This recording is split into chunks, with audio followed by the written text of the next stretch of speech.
Buku Nuklir dan Saya mengulas kiprah masa tugas yang ditulis oleh Deddy Sunaryadi adalah buku persembahan dari Program Manajemen Pengetahuan dari Badan Pengawas Tenaga Nuklir atau Bapeten. Penulis adalah Purnatugas Bapeten.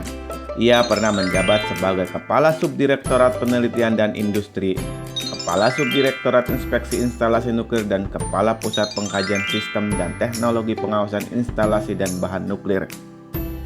Buku ini merupakan pengalaman penulis sejak dari mahasiswa hingga berkarir di Batan dan Bapeten. Banyak pengalaman menarik dari penulis khususnya di bidang reaktor nuklir. Pokok pembahasan dalam buku ini terdiri dari 6 bab. Pada bab pertama, bercerita awal perkenalan penulis dengan nuklir dan masa ketika menuntut ilmu di perguruan tinggi. Sedangkan pada bab kedua, tentang pengalaman penulis saat bertugas di Pusat Reaktor Bandung atau PRAB Batan Bandung. Sementara itu, pada bab ketiga tentang pengalaman bertugas saat di Pusat Reaktor Serbaguna atau PRSG Batan.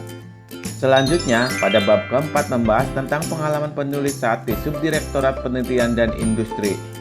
Selain itu juga, pada bab kelima penulis menceritakan pengalaman saat bertugas di Direktorat Inspeksi Instalasi dan Bahan Nuklir.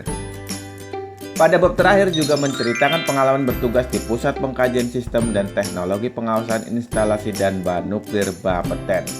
Akhirnya, buku ini menarik dibaca oleh para pegawai Bapeten muda, khususnya para pengawas radiasi karena penuh dengan pengalaman penulis yang bisa diambil hikmah atau pelajaran penting dalam mengemban tugas selama di Bapeten. Namun demikian, secara umum buku ini juga dapat dibaca oleh pembaca di luar Bapeten karena pembahasan dalam buku ini tidak semuanya bersifat teknis, melainkan syarat akan pengalaman dan pengetahuan tentang pengawasan ketenaga nuklir yang mudah dipahami. Buku ini tersedia dalam format e-book dan tersedia di katalog daring perpustakaan Bapeten. Kunjungi di elite.bapeten.go.id. Selamat membaca.